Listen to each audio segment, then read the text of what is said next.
Dans le cadre des portes ouvertes de l'UQAM, il me fait grand plaisir de vous souhaiter la bienvenue à notre panel de l'Institut des sciences de l'environnement sur l'engagement scientifique dans les débats environnementaux de l'heure. Je me présente, je m'appelle Tania Handa, je suis professeure au département des sciences biologiques à l'Institut des sciences de l'environnement et directrice de la maîtrise en sciences de l'environnement, un des programmes pionniers qu'on a en sciences de l'environnement au Québec, diplômant à chaque année des étudiants dans nos deux profils, dans notre profil professionnel ainsi que notre profil de recherche. Et d'ailleurs, j'en profite pour vous inviter à découvrir nos programmes en sciences de l'environnement lors des salons d'accueil qui vont avoir lieu plus tard aujourd'hui. Vous allez voir les détails dans le chat et vous allez noter qu'à l'Institut des sciences de l'environnement de l'UQAM, on forme des étudiants vraiment aux 3 cycles en environnement. Donc, on a notre programme de certificat, notre programme de bac en sciences naturelles appliquées à l'environnement, ainsi que notre programme de maîtrise et de doctorat. Et ça, c'est grâce à l'engagement dynamique qu'on a de professeurs, d'enseignants, au-delà d'une centaine à l'Institut des sciences de l'environnement avec des expertises variées, incluant sur les enjeux énergétiques que nous allons discuter ensemble dans la prochaine heure.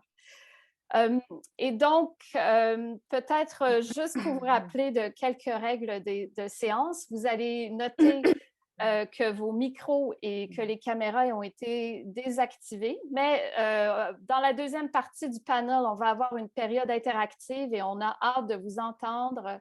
À ce moment-là, on va être en capacité de réactiver et de donner, donner la parole à ceux et celles qui souhaitent intervenir. On va vous demander d'utiliser l'icône pour lever la main.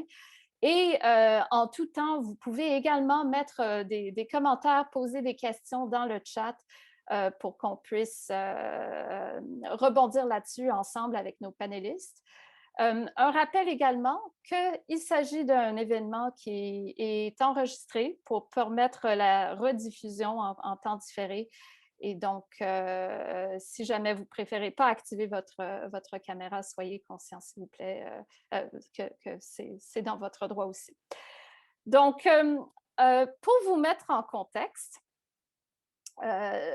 on va parler aujourd'hui du projet de construction d'un complexe de liquéfaction de gaz naturel ou gaz dit naturel à Saguenay, un projet qui vise à exporter du gaz fossile liquéfié, GNL, sur les marchés mondiaux dès 2026. Donc, on envisage un projet qui a été présenté, une usine de liquéfaction au Saguenay dans l'objectif de refroidir le gaz méthane dit naturel extrait par fracturation provenant de l'Ouest canadien. Donc, comme vous savez probablement, ce projet a engendré un vaste mouvement de mobilisation citoyenne et de nombreux débats dans la sphère publique. Dans le cadre des consultations et des audiences publiques qui ont eu cours à l'automne 2020, le Bureau d'audience publique, le BAP, a reçu plus de 2500 mémoires portant sur le projet GNLQ, donc vraiment un record. De nombreux mémoires déposés, dont plusieurs provenant de nos membres de l'Institut des sciences de l'environnement et de la communauté universitaire au Québec, mettent de l'avant le caractère délétère du projet sur le plan environnemental et mettent en doute sa viabilité économique. Vous savez peut-être que le rapport très attendu du BAP doit être déposé au ministère de l'Environnement et de la lutte contre les changements climatiques le 10 mars prochain et devrait être rendu public 2 semaines plus tard. Donc, on a jugé que c'était vraiment un sujet d'actualité. Et j'ai vraiment un plaisir d'accueillir aujourd'hui un panel de nos professeurs, enseignantes, étudiantes de l'Institut des sciences de l'environnement qui se sont positionnés face à ce projet GNL Québec. Et donc, dans cette prochaine heure, on va explorer avec vous des questions importantes sur l'engagement de nos scientifiques face à des questions importantes comme celle-ci. On va réfléchir ensemble à comment la science peut-elle se placer au service des enjeux socio-écologiques, comment est-ce qu'on peut prendre position en tant qu'universitaire ou comme chercheur-chercheuse. Et sans plus tarder, j'aimerais vous présenter nos panélistes aujourd'hui.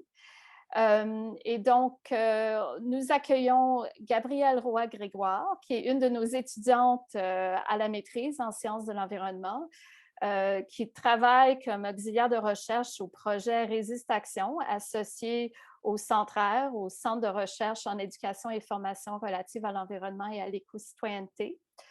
Gabrielle est aussi une étudiante très engagée, donc elle est représentante de l'Association étudiante des cycles supérieurs en sciences de l'environnement et a présenté un mémoire au BAP. On accueille également aujourd'hui Marie Saint-Arnaud, qui est chercheuse associée au Centre comme Gabrielle, et membre très actif du collectif scientifique sur la question du gaz de schiste et les enjeux énergétiques au Québec. Marie est aussi enseignante à l'Institut des sciences de l'environnement. Et nous accueillons mon collègue Éric Pinault, professeur au département de sociologie, qui est directeur du comité scientifique de l'Institut des sciences de l'environnement, professeur actif à la maîtrise, au bac en sciences naturelles appliquées à l'environnement et membre également du collectif scientifique sur la question du gaz de schiste et les enjeux énergétiques au Québec. Donc, bienvenue à vous et merci beaucoup d'être là aujourd'hui pour discuter avec nous. J'aimerais commencer en vous invitant de faire une petite synthèse sommaire des arguments que vous avez présentés au BAP. Et Gabrielle, nous allons commencer par toi. Pourrais-tu nous parler des arguments que tu as présentés dans ton mémoire? Oui, oui, bien sûr. Merci, Tania. Je suis vraiment contente d'être là ce midi. Je vais faire de mon mieux là, pour condenser ça en 5 minutes. Donc, le premier argument qu'on a soulevé avec notre association étudiante, c'est la question de la justice climatique. On est devant le constat que notre génération étudiante, on vit des inégalités et des injustices environnementales du fait qu'on fait face à des variations climatiques en fait, qu'on n'a pas causées. Le réchauffement climatique qu'on connaît aujourd'hui, ben, il est intergénérationnel. Donc, c'est un héritage de dérèglements et d'enjeux qui sont associés, qui viennent entre autres d'un style de vie qui est très énergivore, basé sur les ressources fossiles. Puis, ben, cet héritage-là, ça fait de nous une génération qui est très éco-anxieuse. On en parle souvent avec mes collègues de l'association, mais je pense que ça va aussi je pense que ça résonne aussi beaucoup là, avec les 300 000 étudiants et étudiantes qui se sont mobilisés contre GNL et gazoduc. Mais on est une génération d'étudiants qui sont très préoccupés par nos perspectives d'avenir, qu'on est très conscients du poids de nos actions, puis aussi du legs qu'on laisse à ceux qui vont suivre.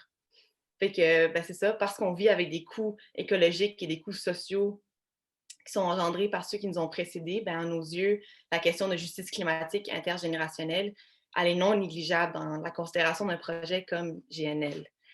Puis, bon, c'est ça, des fois, pour essayer de calmer notre anxiété, ben, on va en vacances, puis on se retrouve souvent au fjord du Saguenay. Puis ce qui est particulièrement emballant au fjord, c'est ben, la richesse, la biodiversité, sa richesse marine. Bien sûr, on pense au beluga. Puis c'est un peu le deuxième argument qu'on a soulevé devant le BAP, c'est la question de la valeur et de la protection des belugas, parce qu'ils courent un grand risque face au projet GNL, notamment à cause de l'augmentation du trafic maritime. Pour ceux qui le savent, là, probablement plusieurs, les belugas, ils communiquent puis ils s'orientent en émettant des sons. Donc, plus on augmente la pollution sonore, ben, plus ben, dans le fjord et dans le Saint-Laurent, ben, plus on peut altérer leur comportement, les amener à désorienter, amener la perte d'audition, donc toute une gamme d'impacts qui sont associés à ça. Puis justement, le beluga est une espèce qui est considérée comme menacée depuis l'an 2000, qui aujourd'hui est une espèce en voie de disparition. Puis plus largement encore, ben, on fait face...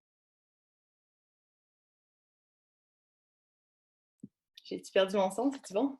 OK. Ben, c'est ça, on est dans le contexte, un contexte de sixième extinction de masse où est-ce que le rôle des activités humaines, des activités dites anthropocènes, est largement reconnue comme étant une force dominante, donc à travers un mix de nos activités comme la surexploitation des ressources, la fragmentation des habitats, la pollution. On est en train de mettre en place des conditions pour une crise d'extinction très sérieuse, là. Fait que dans ce contexte-là, et à cause de la menace sur les belugas, ben, à nos yeux, le projet de GNL Québec ne peut pas aller de l'avant. Puis le troisième argument que j'aimerais vous présenter, en fait, est issu d'un deuxième mémoire que j'ai présenté, que j'ai coécrit justement avec l'équipe de recherche de Résiste Action que Tania a présenté plus tôt. Puis dans celui-ci, ce qu'on a voulu souligner, c'est l'aspect très fragmenté de l'étude du BAP. Donc, juste pour préciser, là, comme Tania l'a expliqué, la commission du BAP a étudié la construction d'une usine qui vise à liquéfier du gaz naturel et son exportation par voie maritime dans le fjord et dans le Saint-Laurent.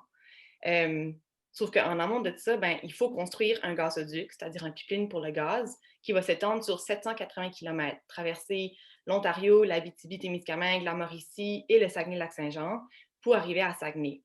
Puis avant ça, ben, il a fallu que le gaz soit extrait. Ça se passe en Alberta, puis c'est issu de fracturation hydraulique. Donc, tout ça, l'impact en fait de cette extraction-là, de cet acheminement-là, n'a pas été étudié par la commission. C'est une grosse critique qui a été soulevée par de nombreux citoyens, puis ça a été appuyé par la communauté scientifique qui s'est aussi mobilisée. Puis ce qu'on souligne aussi, c'est que plus largement encore, GNL et gazoducs s'ajoutent sur un territoire qui est déjà largement exploité. Si on regarde là, les régions où est-ce que ce méga projet-là est prévu, on compte déjà plusieurs sites d'activités minières et d'activités industrielles. Donc, ce qu'on regarde en fait, c'est une réalité de cumulation d'impact au niveau écologique, au niveau hydrique, puis au niveau social et humain là, sur les nombreuses communautés et municipalités qui habitent le territoire. Donc, pour terminer, c'est ce regard-là plus global puis systémique qu'on a voulu partager à la commission du BAP. Et que ça, c'est un peu ce qu'on a présenté. Merci, merci beaucoup, Gabrielle, de nous offrir ces perspectives sur la justice climatique, l'équité intergénérationnelle, l'angle de la biodiversité qui me touche beaucoup en tant que biologiste. Et ton regard en tant que chercheur, je suis certaine qu'on pourra en revenir, en rediscuter tantôt. Merci. J'aimerais donner la parole, s'il te plaît, à Marie pour nous présenter ton point de vue. Bonjour, bonjour. Merci, Tania, de nous avoir invités et d'avoir organisé ce panel. Le collectif scientifique sur la question du gaz de schiste et les enjeux énergétiques dont je fais partie a été fondé à l'UQAM en 2011 par la professeure Lucie Sauvé, puis on regroupe 150 scientifiques de tous les horizons des sciences naturelles et des sciences humaines. Nous avons participé aux audiences publiques du BAP sur la composante énergie Saguenay du projet gazoduc GNL plus large, comme Gabrielle vient de le mentionner. Et 16 membres de notre collectif ont collaboré à la rédaction du mémoire qu'on a déposé. Rapidement, je vais vous présenter les arguments que nous avons développés entourant la justification de ce projet dans le cadre de la lutte au changement climatique. Comme vous le savez, et puis Gabrielle vient d'en parler, nous sommes à un point tournant de l'histoire où les experts du climat nous disent qu'il faut laisser dans le sous-sol 80% des énergies fossiles si l'on veut pouvoir espérer contrer les effets catastrophiques du réchauffement climatique. Or, nous avons mis en lumière dans notre mémoire que la justification du projet de GNL Québec ne concerne pas l'intérêt public des Québécois, ni la lutte au changement climatique, mais bien une opportunité d'affaires pour satisfaire l'appétit de l'industrie fossile de l'Ouest canadien, qui doit exporter son gaz, le gaz fossile qu'ils ont en quantité.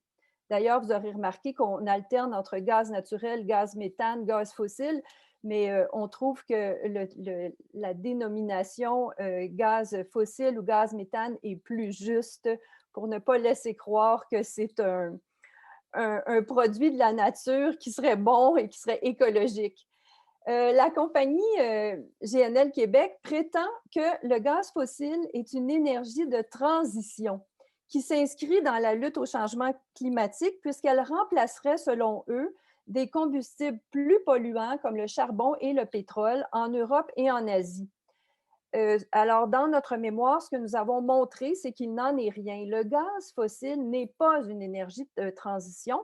Je vais vous exposer rapidement 4 raisons qui appuient cette affirmation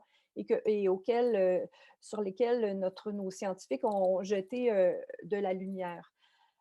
Premièrement, le gaz méthane est un gaz extrêmement dangereux en raison de son potentiel de réchauffement planétaire, c'est-à-dire son PRP, qui est 84 fois supérieur à celui du CO2 sur un horizon de 20 ans. Deuxièmement, la compagnie n'a pas fait la démonstration qu'elle avait des contrats fermes pour remplacer ces énergies fossiles dans les pays importateurs. La troisième raison, c'est que le gaz fossile risque plutôt de s'additionner au charbon et au pétrole, et même d'entrer en compétition et d'empêcher le déploiement des énergies renouvelables comme l'éolien et le solaire.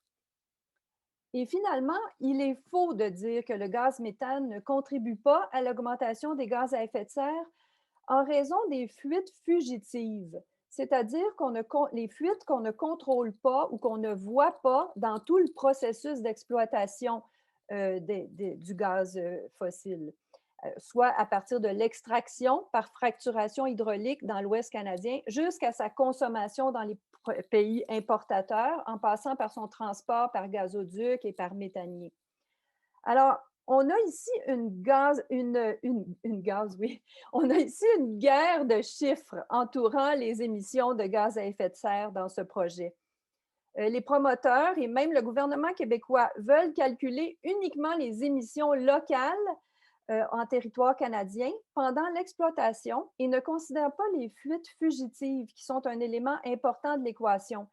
Alors, ils affirment que 7,8 millions de tonnes de gaz à effet de serre seraient émises par ce projet, ce qui correspond déjà à annuler les efforts québécois de réduction des gaz à effet de serre depuis 1990, ce qui serait assez décevant pour tous les efforts que nous faisons. Pourtant, alors vous voyez qu'on essaie de limiter les calculs à une question de frontières là, sur le territoire canadien. Mais les bonnes pratiques à l'échelle internationale imposent de considérer les émissions du projet de GNL Québec sur l'ensemble de son cycle de vie, parce que les gaz à effet de serre ne connaissent pas les frontières. Alors, les calculs de nos collègues, Marc Brulmans et Jesse Greener, entre autres, appuyés par une large littérature scientifique, ont fait des scénarios avec un minimum de 2 de fuites fugitives. Et puis, ils ont montré que dans ce cas-là, avec un 2 qui est un chiffre conservateur, au moins 50 mégatonnes d'équivalent CO2 par année seraient produites par l'exploitation, la réalisation de ce projet-là. 50 mégatonnes d'équivalent CO2 par année avec un potentiel de réchauffement planétaire de 84 sur un horizon de 20 ans. Ça correspond à 10 millions de voitures supplémentaires sur nos routes. Alors, un argument assez fort pour expliquer pourquoi le gaz fossile n'est pas une énergie de transition. Et notre collègue Marc Durand, professeur retraité des sciences de la Terre à l'UQAM, a également montré que les risques associés aux fuites après la fin de l'exploitation des puits étaient importantes, avec des fuites continues de l'ordre de 2,3 puis la littérature dit jusqu'à 9 des fuites de gaz une fois que les puits sont fermés, ce qui viendrait largement démolir les avantages prétendus du gaz sur le charbon. L'autre grande aberration sur laquelle nous nous sommes penchés, c'est celle de l'électrification de l'usine. Alors, je ne sais pas si vous savez, mais GNL se targue de vouloir atteindre la carboneutralité de son usine en électrifiant son processus de liquéfaction de gaz. Et plus récemment, même cette semaine, Gazoduc, ou la semaine dernière, Gazoduc a annoncé qu'eux autres aussi, tout le processus de transport par gazoduc serait carboneutre. Pourtant, on considère que c'est une aberration ou presque une supercherie parce qu'on irait utiliser notre hydroélectricité propre au service de la liquéfaction puis de l'exportation d'un gaz fossile qui contribue au réchauffement climatique. Et donc, il viendrait aussi nuire au virage énergétique qu'on veut entreprendre ici au Québec. L'énergie qui serait utilisée, l'énergie hydroélectrique qui serait utilisée pour liquéfier le gaz à l'usine Énergie Saguenay est de l'ordre de 5 TWh par année, c'est-à-dire l'équivalent de 2/3 de la production du barrage de la Romaine et de la moitié du contrat d'exportation qu'Hydro-Québec vient de signer avec les États-Unis. Alors, selon Bernard Saunier, notre collègue qui a été chercheur à l'Institut de recherche d'Hydro-Québec pendant presque 30 ans, il s'agit d'une absurdité thermodynamique, dans le sens de mettre au service notre hydroélectricité au service de l'énergie fossile.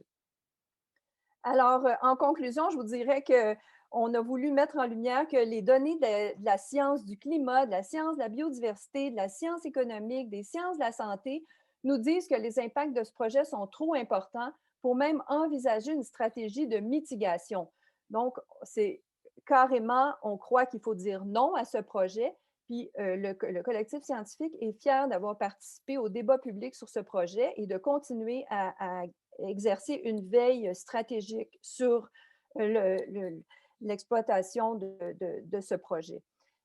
Ou enfin, sur le rapport du BAP qui va sortir bientôt, on continue à garder notre vigilance. Et puis, les scientifiques de l'UQAM se joignent aux 700 scientifiques qui ont signé 5 lettres au cours des 2 dernières années, 5 lettres ouvertes pour dénoncer les impacts délétères de ce projet.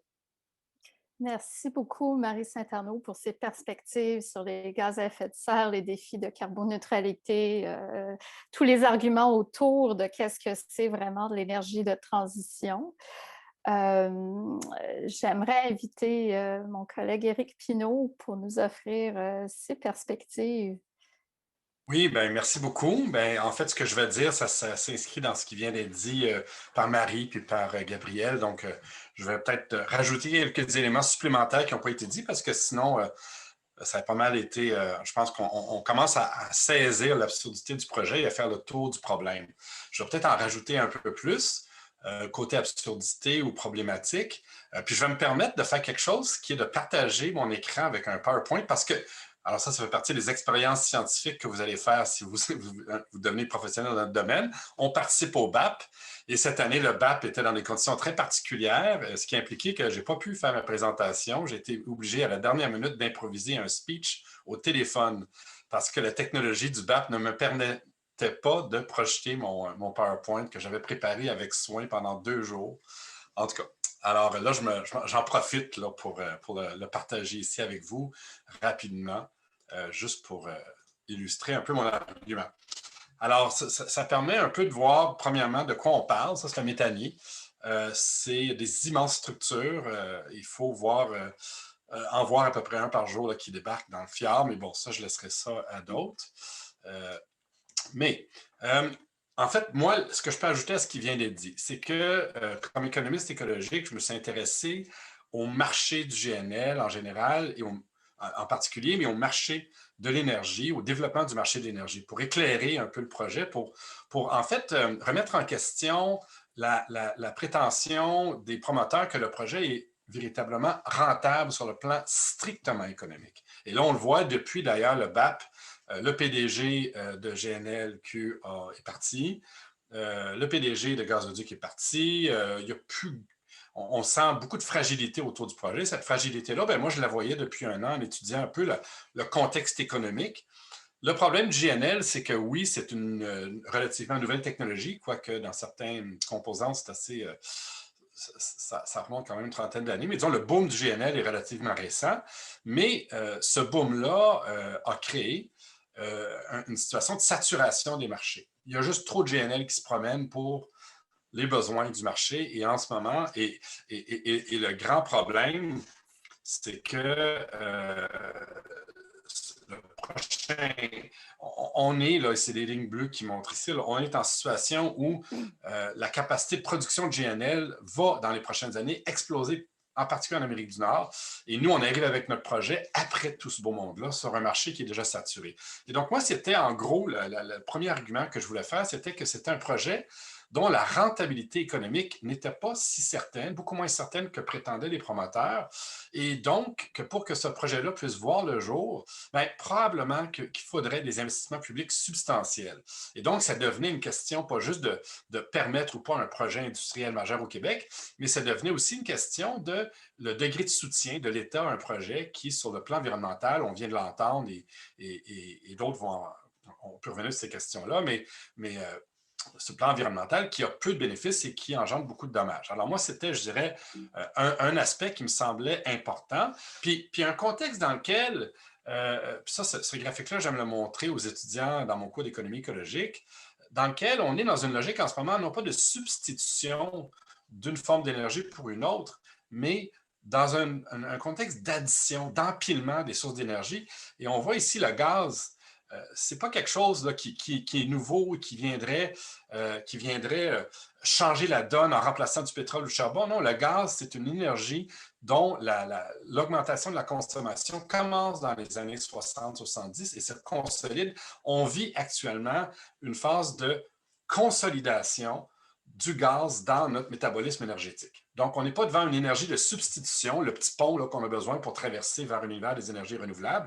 On est plutôt dans une phase où cette forme d'énergie-là, elle s'étend le plus loin possible qu'elle peut dans la structure économique dans les structures économiques de nos sociétés. Et selon moi, il faut voir GNL dans ce contexte-là. Excusez les petits bruits un peu tannants. Alors après ça, j'ai défini mon argument.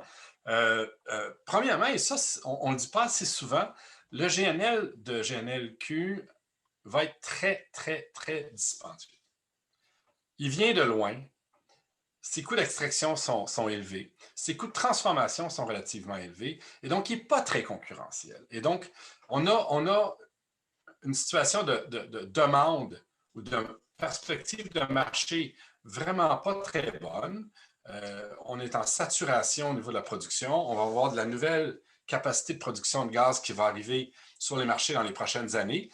Puis nous autres, on va arriver avec un gaz après tout le monde et en plus plus dispendieux que les autres.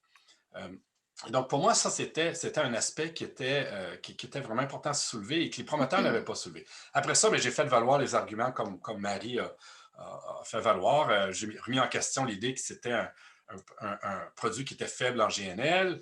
J'ai parlé des effets en amont, des effets économiques en amont, c'est-à-dire que un des effets importants d'un projet comme celui-là, c'est d'offrir un débouché pour un gisement qu'on commence à peine à extraire. C'est le gisement du Montney en Alberta puis en Colombie-Britannique. Ce gisement, pour être mis en exploitation, a besoin de débouchés. Les seuls débouchés, et le marché nord-américain n'est pas un débouché possible. Il faut le sortir sur le marché mondial. Et donc, dans le fond, c'est pour ça qu'on pousse sur ce projet-là. C'est le résultat d'une pression à exporter un gaz qui va être extrait ailleurs. J'ai parlé des effets en aval aussi, dont Marie a parlé. Le fait que la substitution, ce n'est pas très clair que le GNL de GNLQ va remplacer du charbon. Ça peut tout aussi bien concurrencer l'électricité, ça peut tout aussi bien juste s'ajouter dans le mélange énergétique. Et donc, les gains qu'on pourrait faire en termes de réduction de GES ne sont pas du tout évidents. Puis je me suis attaqué, mais ça, je ne veux pas trop m'y attarder, mais à quelque chose d'assez technique.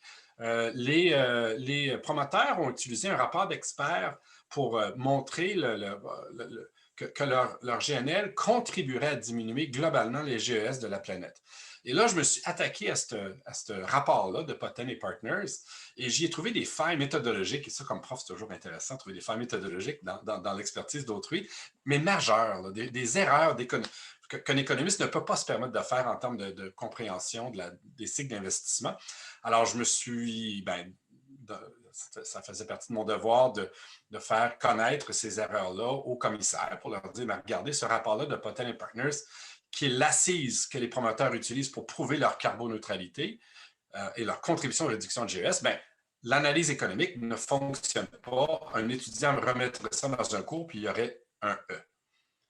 Et donc, alors, voilà en gros. Puis j'ai repris finalement l'argument de Marie. Est-ce que c'est la meilleure...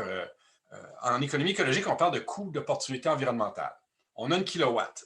Où devrait-elle aller? Devrait-elle aller pour faire rouler un frigo qui comprime du gaz, qui va émettre des GES ailleurs? Parce que dans le fond, c'est un gros compresseur, une usine GNL. Ou devrait-on se servir de cette kilowatt propre pour autre chose? Ça, c'est une analyse en termes de coût d'opportunité.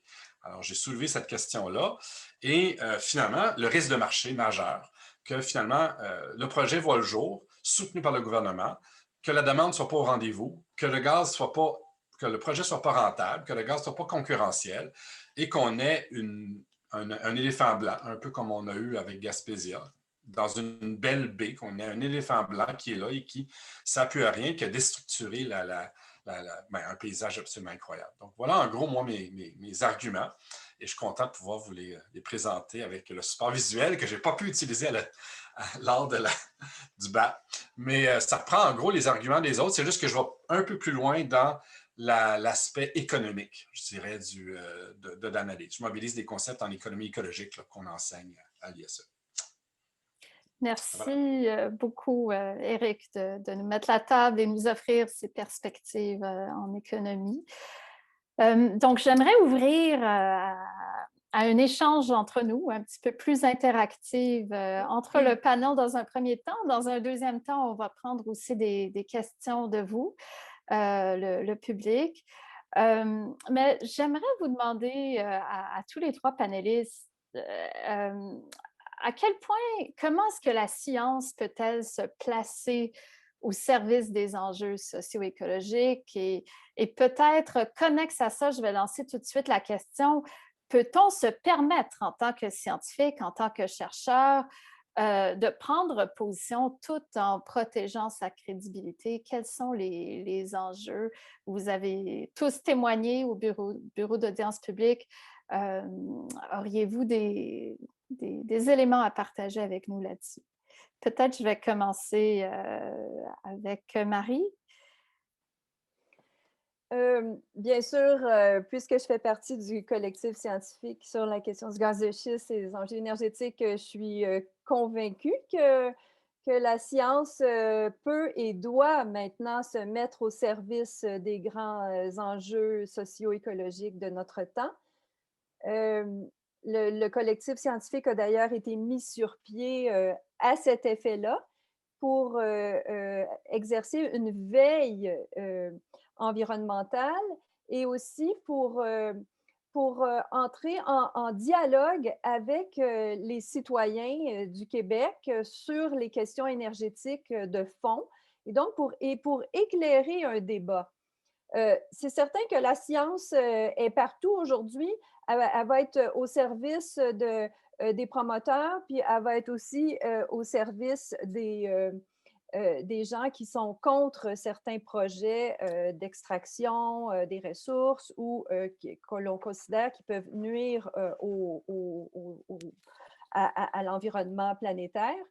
Mais je pense que par notre travail, nos recensions d'écrits, la contribution de plusieurs scientifiques qui se mettent ensemble pour analyser un dossier, on a pu faire la preuve et démolir en fait certains mythes qui sont véhiculés par des promoteurs qui n'ont pas comme justification ou comme but l'intérêt public. Alors, par exemple, le mythe de l'énergie de transition, on a réussi à démolir ce mythe-là avec notre analyse pointue des émissions de gaz à effet de serre liées à ce projet. Merci, Marie. Gabrielle, aurais-tu envie d'enchaîner sur cette question ou d'offrir une perspective en tant que jeune chercheur universitaire? Oui, ben, je pense que justement, on peut aussi amener beaucoup de... Comme Marie a dit, je pense que je suis d'avis qu'on doit s'impliquer. Je pense que ça a toujours été un peu une question épineuse au sein des scientifiques, à savoir si on ternit le nom de la science là, en faisant ça. Mais je pense que oui, puis avec le contexte actuel, là, on peut de moins en moins ne pas le faire. Je pense qu'on peut amener aussi beaucoup de vulgarisation scientifique justement pour épauler. Je pense que c'est une contribution importante qu'on peut faire aux enjeux parce que vulgariser la science, c'est très difficile pour ne pas comme, simplifier sans perdre l'esprit de ce qu'on veut apporter dans le fond. Je pense qu'on peut aider aussi à naviguer puis à faire de la recherche puis l'analyse parce que dans le cas de GNL, par exemple, la quantité d'études d'impact qui a été donnée aux citoyens, en fait, fournie aux citoyens comme vous ne voulez pas un projet, regardez puis dites-nous ce que vous en pensez. Mais tu sais, il y a, je pense, 3 exemplaires imprimés parce qu'il y a tellement de pages d'études d'impact que c'est quelque chose que nous, en tant que scientifiques, on peut faire. Puis comme Marie a dit, en collaboration, là, parce qu'on n'a pas toutes les mêmes expertises. Puis je pense aussi que la rigueur de la démarche scientifique, elle vient justement de ta démarche, puis c'est pas nécessairement ce qu'on en fait après. Mais je pense que ta crédibilité, elle est protégée par ta méthodologie puis ta démarche scientifique et pas nécessairement par où est-ce que tu présentes tes résultats là, par la suite. Merci. Puis j'aime beaucoup le fait que vous nous amenez ces points, un de collaboration qui est tellement fondamental à la façon que la science fonctionne, mais aussi que vous nous rappelez, il y a cet aspect de vulgarisation, donc qui va peut-être au-delà des expertises pointues quand on vient témoigner, mais effectivement, on peut jouer ce rôle pour aider à comprendre un petit peu les débats de façon plus large. Et je sais que vous le faites tous et toutes de façon différente. Éric, as-tu envie de rajouter? Rapidement, oui, peut-être que rajouter une idée que l'objet qu'on étudie se prête en fait, c'est de l'ordre de notre responsabilité. L'objet environnement, c'est un objet qui fait partie des débats de société.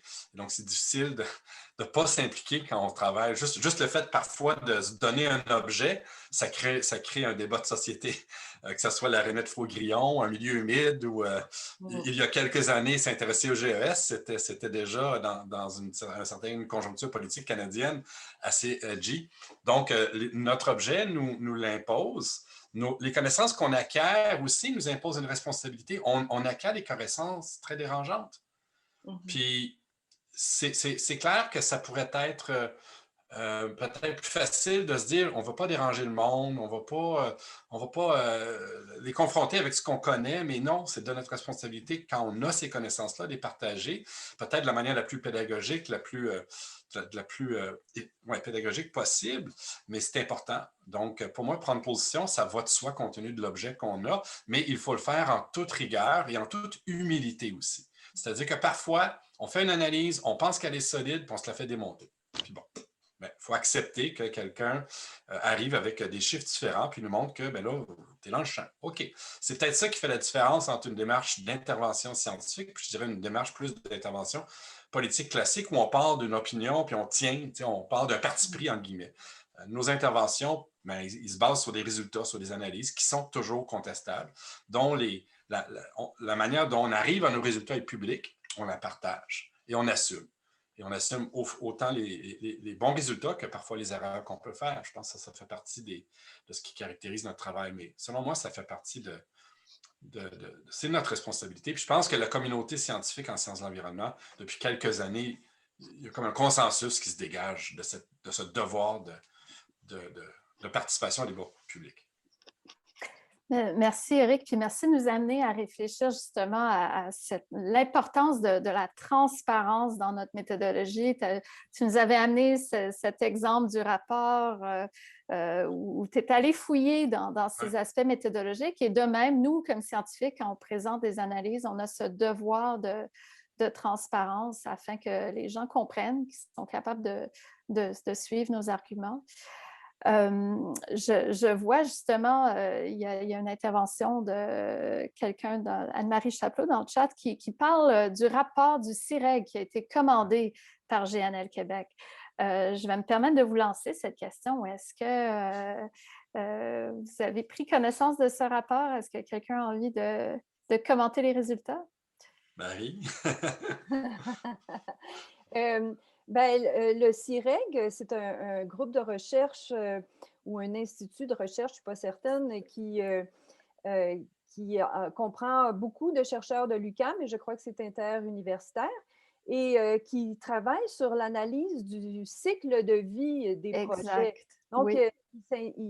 Et effectivement, le CIREG a eu le mandat d'analyser les impacts du projet de GNL Québec sur l'ensemble de son cycle de vie à partir de certains scénarios. Et ce que je comprends, c'est que le CIREG applique une méthodologie reconnue, un système basé sur des bases de données pour faire des calculs très complexes sur les émissions de gaz à effet de serre ou l'empreinte écologique qui est associée à un projet. Le CIREG a été impliqué avec GNL, mais à notre avis, n'a pas tenu compte c'est-à-dire qu'ils ont travaillé à partir de certains scénarios qui ont été proposés par la compagnie, des scénarios d'achat de gaz naturel liquéfié, des scénarios de substitution de gaz, de charbon et de pétrole pour du gaz.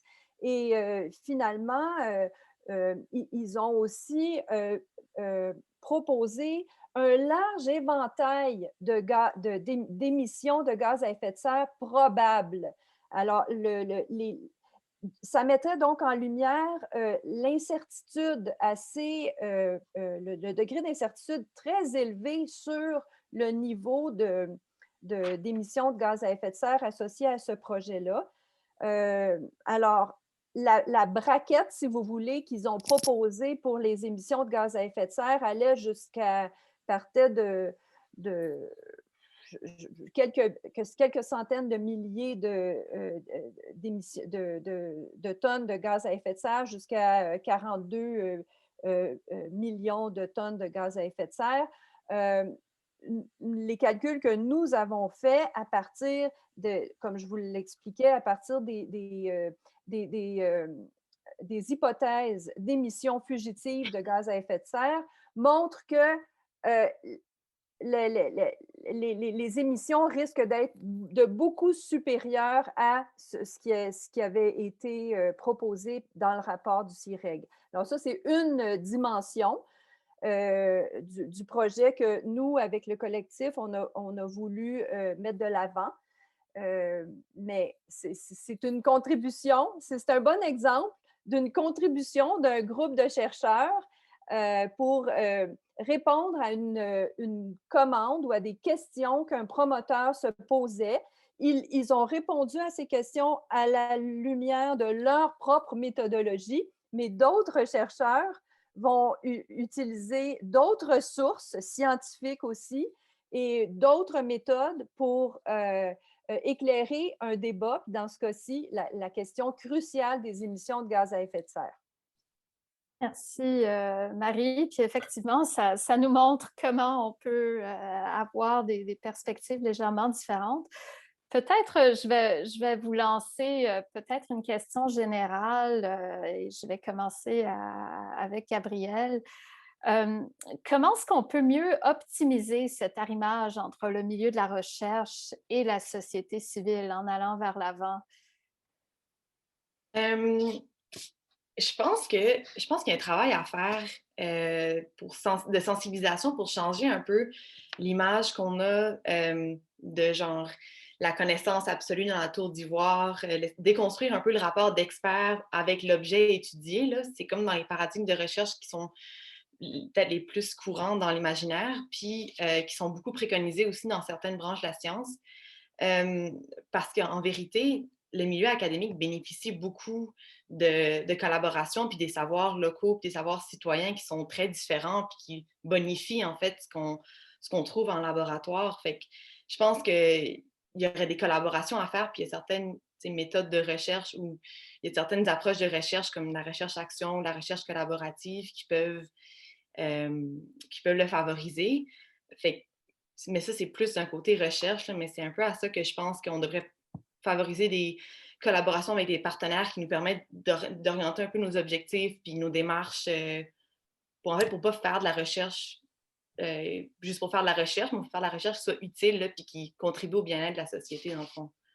Merci. Puis effectivement, on voit de plus en plus de projets où il y a ce co-construction de savoir, où on s'assoit ensemble, on essaye d'identifier des objets et de développer une méthodologie conjointe pour répondre à ces besoins. Éric, aimerais-tu renchérir là-dessus? Oui, bien absolument. Moi, je pense que c'est aussi face à l'ampleur des défis qui implique une transition, mettons, si on se lance dans cette idée qu'on arrive à une certaine carboneutralité d'ici 2030, 2040 ou 2050, peu importe la cible qu'on se donne, ça implique des changements très profonds qui vont toucher des structures, des normes, des façons de faire, des façons de produire, des technologies qui sont au cœur de notre société depuis au moins un siècle et demi. Et donc, l'ampleur des changements implique que je pense que le chercheur qui veut aborder ça doit absolument y aller dans une approche de co-construction avec ceux qui ont été affectés, avec ceux qui sont proches de ce qui a à changer. Et ce travail de co-construction doit être une manière aussi pour ces personnes-là de trouver une emprise sur les changements amenés. Plus les gens vont avoir une emprise sur les changements amenés, puis je vais être très concret dans 2 secondes, plus ils vont adhérer à l'idée de changement. Moi, je travaille beaucoup au Front commun sur la transition énergétique, qui est une vaste organisation de la société civile au Québec qui pense à la transition, qui a développé une feuille de route sur la transition énergétique au Québec. Tous les grandes centrales syndicales sont là. Quand on est arrivé à discuter du développement industriel, puis de l'enjeu de la décarbonification de certains procédés industriels, entre autres l'acier et l'aluminium, mais on s'est assis avec les métallos. Puis on a discuté avec les métallos, qui sont ceux qui sont sur la ligne de front. C'est le syndicat qui représente les travailleurs de l'acier et de l'aluminium pour dire, mais OK, vous voulez du gaz, vous voulez rentrer le gaz pour remplacer le charbon. Nous, on trouve que c'est une mauvaise idée. On pense qu'il faudrait aller vers une électrification des procédés. Voici, selon les recherches scientifiques, la revue de littérature qu'on peut faire, la palette des solutions qui s'offrent. Il y a différentes façons d'entrevoir ça. Puis on a travaillé avec eux pendant 2-3 rencontres à arriver à une position commune. C'est long, il faut être patient, mais c'est beaucoup plus solide et engageant. Et on a appris des choses à travers cette co-construction que, comme scientifique, on n'aurait pas appris parce qu'on était en dialogue avec des gens sur le terrain. Donc, je pense que ça, c'est une façon différente de faire de la science, avec des résultats sous une forme différente, mais qui est peut-être essentielle dans le contexte actuel. Merci, Éric, pour ces perspectives. J'aimerais vous inviter maintenant à continuer à poser vos questions. Je vois qu'il y en a quelques-unes dans le chat qu'on n'a pas répondu encore, mais c'est le moment aussi, si vous voulez, vous pouvez lever votre main dans le public et on va vous donner la parole vous-même. Peut-être en attendant que les mains se lèvent, je vais prendre tout de suite la question dans le chat de M. Pierre Dosti qui avait demandé si le panel pourrait commenter le rapport de la chaire Éco-Conseil de l'UQAC. Est-ce que quelqu'un avait pris connaissance de ce rapport?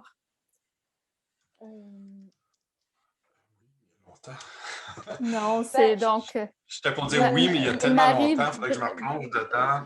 Oui, moi aussi, ça fait longtemps, mais la chaire Éco-Conseil, je pense qu'ils ont fait un rapport sur la carboneutralité de l'électrification. C'est bien ça, M. Dosti?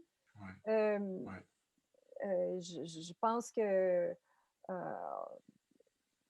moi, je ne peux pas commenter les détails là, de ce rapport, mais dans mon exposé, on a quand même mentionné l'aberration que ça constituait d'utiliser comme presque un outil de greenwashing ou d'éco-blanchiment, si vous voulez, l'idée de la carboneutralité, alors que on pourrait utiliser notre énergie hydroélectrique pour contribuer à notre propre transition énergétique. Okay. Merci, Marie. Je vois, il y a M. Jean Paradis qui a une question. La parole est à vous. Oui, en fait, juste une observation sur la suite de ce que Marie vient de dire. Moi, je m'intéresse beaucoup, comme membre de la coalition FIAR, je m'intéresse beaucoup à la problématique de l'utilisation de l'électricité et je fais juste vous dire que tout le monde connaît le blanchiment de l'argent dans le domaine financier. Bien, on assiste en ce moment à une opération de blanchiment du méthane par l'hydroélectricité. Et ça, c'est très grave et je pense qu'il faut qu'on le prenne de ce côté-là. C'est-à-dire qu'ils sont en train de blanchir une énergie complètement fossile en utilisant notre hydroélectricité propre. Et ça, c'est, à mon point de vue, le plus grand scandale québécois, même s'il y a un scandale planétaire d'associer à ce projet-là. Il y a un scandale québécois. Au-delà de ce que M. Sonia a dit, il y a quand même une opération de blanchiment qu'on doit dénoncer. Je vous invite à l'utiliser comme phrase. On est en train de blanchir du gaz sale. Merci, Monsieur Paradis, pour cette perspective, ce commentaire.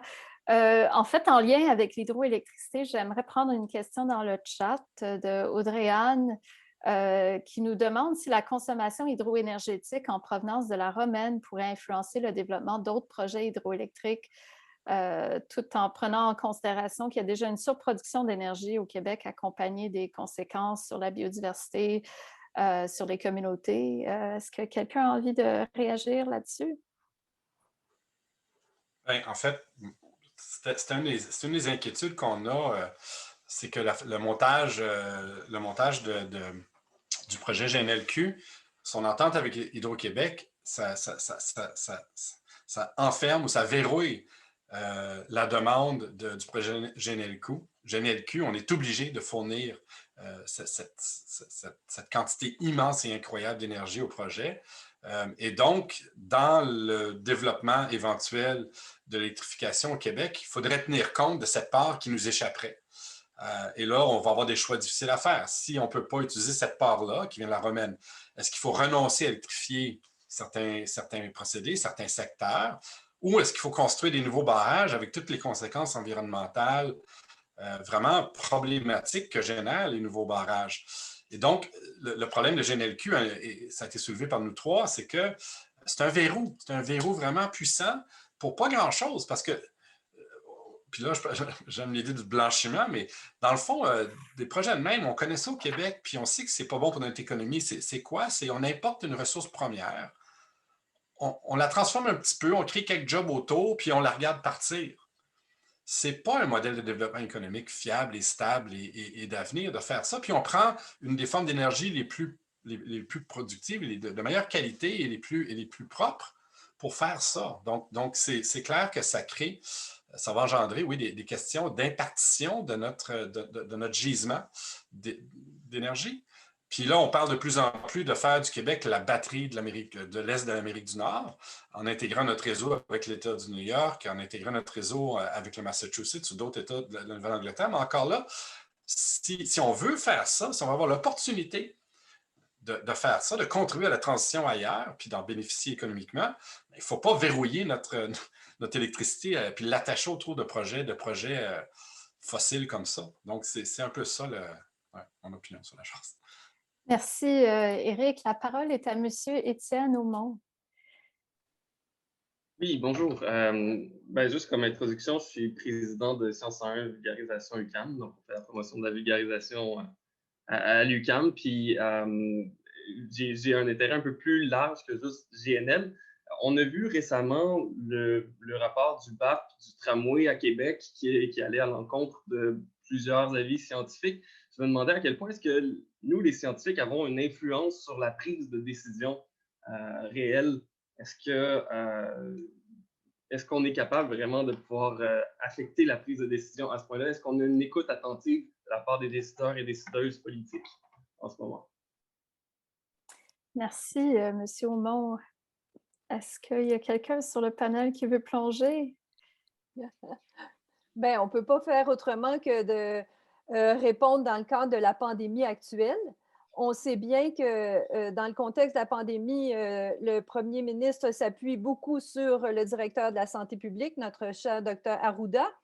Et maintenant, la plupart des scientifiques et des militants et des écologistes qui s'intéressent à la question de la lutte au changement climatique implorent le gouvernement d'écouter les scientifiques autant sur les questions climatiques que sur les questions de pandémie puis de coronavirus. Alors, on voit qu'il y a un peu deux poids, deux mesures. Hein? Comme là, on a une crise sanitaire à court terme, là, on s'appuie beaucoup sur la science, alors que les questions d'enjeux climatiques qui ont des impacts économiques énormes, mais qui sont à moyen, long terme, des impacts sanitaires aussi et environnementaux qui se font déjà sentir, mais qui s'échelonnent dans le temps. À ce moment-là, on a beaucoup plus de difficultés à influencer la prise de décision. Mais je tiens quand même à mentionner que les groupes environnementaux qui sont très actifs et très dynamiques au Québec, qui font beaucoup de pression sur les gouvernements et participent à tous les processus d'évaluation environnementale et au BAP et tout, s'appuient beaucoup sur la science maintenant. On a des diplômés de l'Institut des sciences de l'environnement qui sont responsables des enjeux climatiques. Patrick Bonin, par exemple, responsable des enjeux climatiques chez Greenpeace. Louise Hainaut-Étier, qui était mon étudiante au doctorat en sciences d'environnement, qui était conseillère scientifique à la Fondation David Suzuki.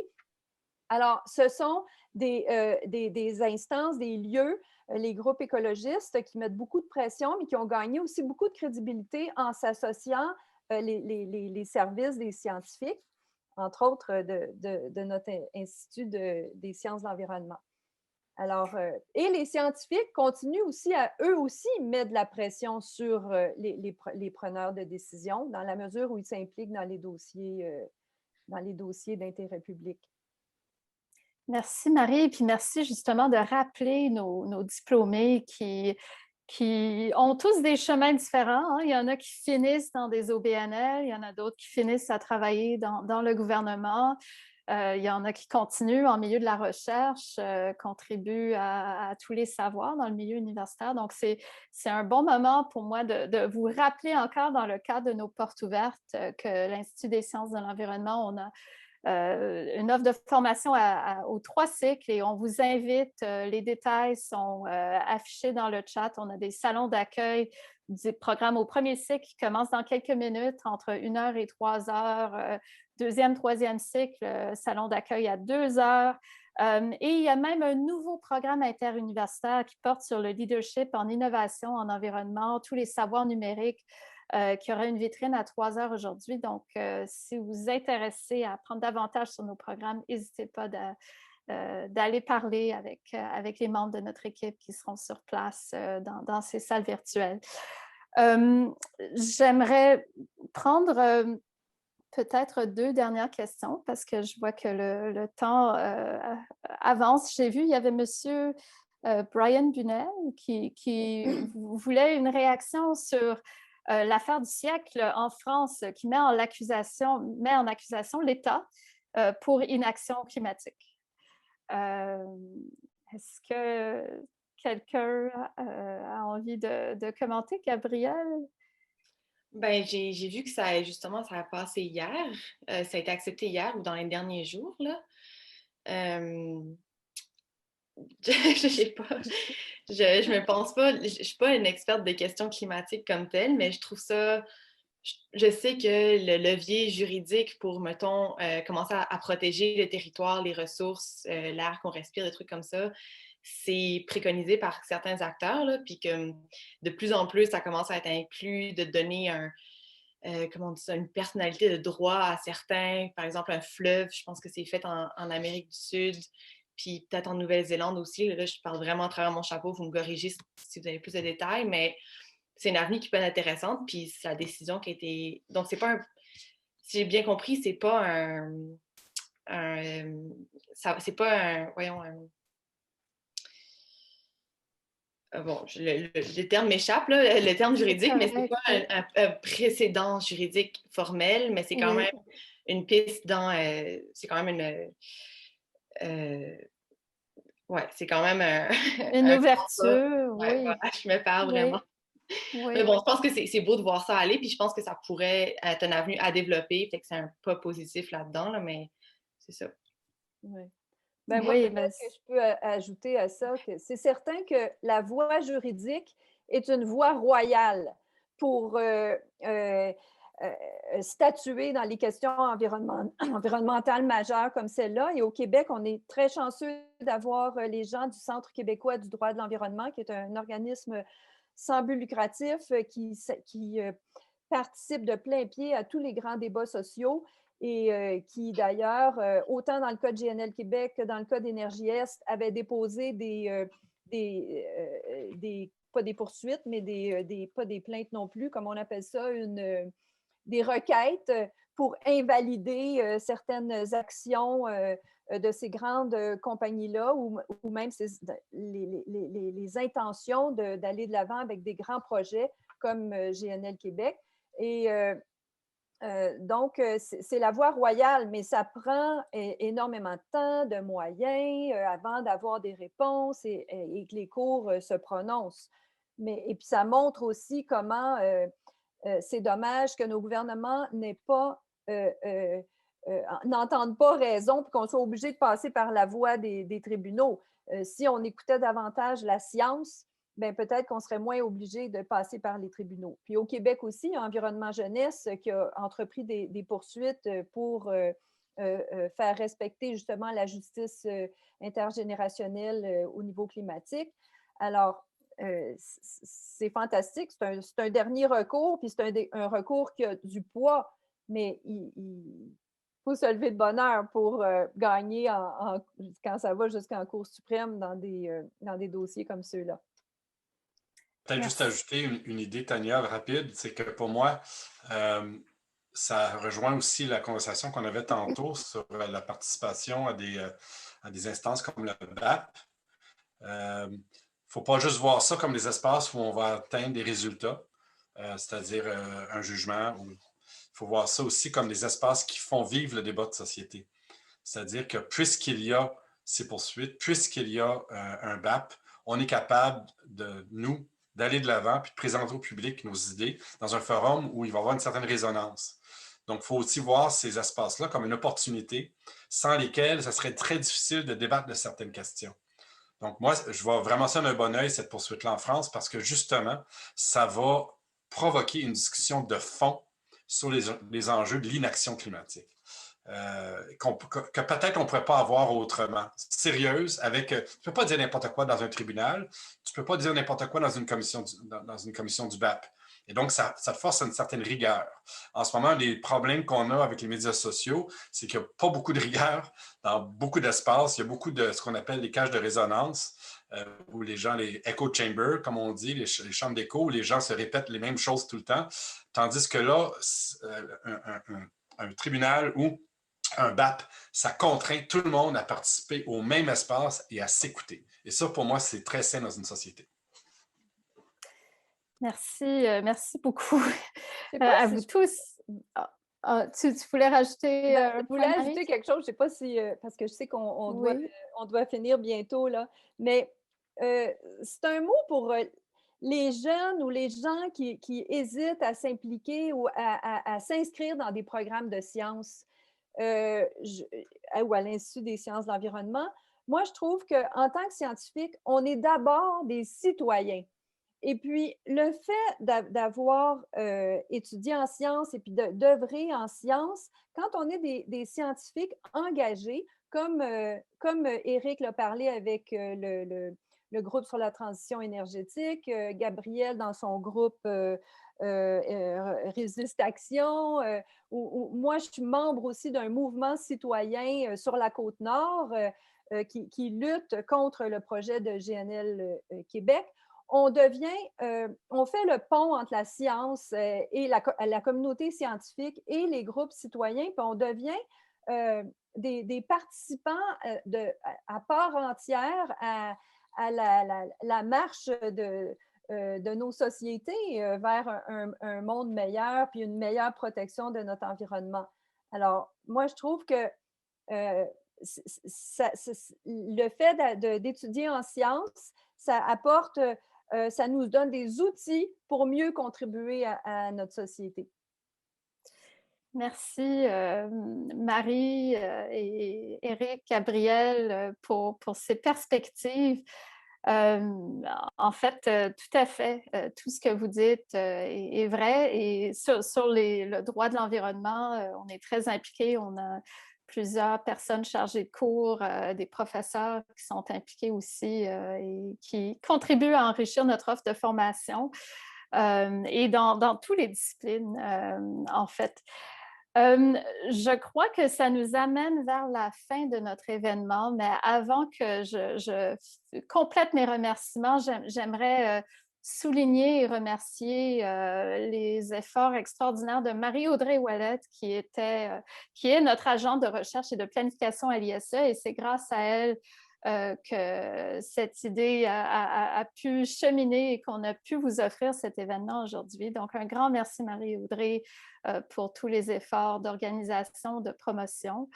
Un grand merci également à mes 3 panélistes, Gabrielle Roy-Grégoire, Marie Saint-Arnaud, Éric Pinault, pour vos perspectives.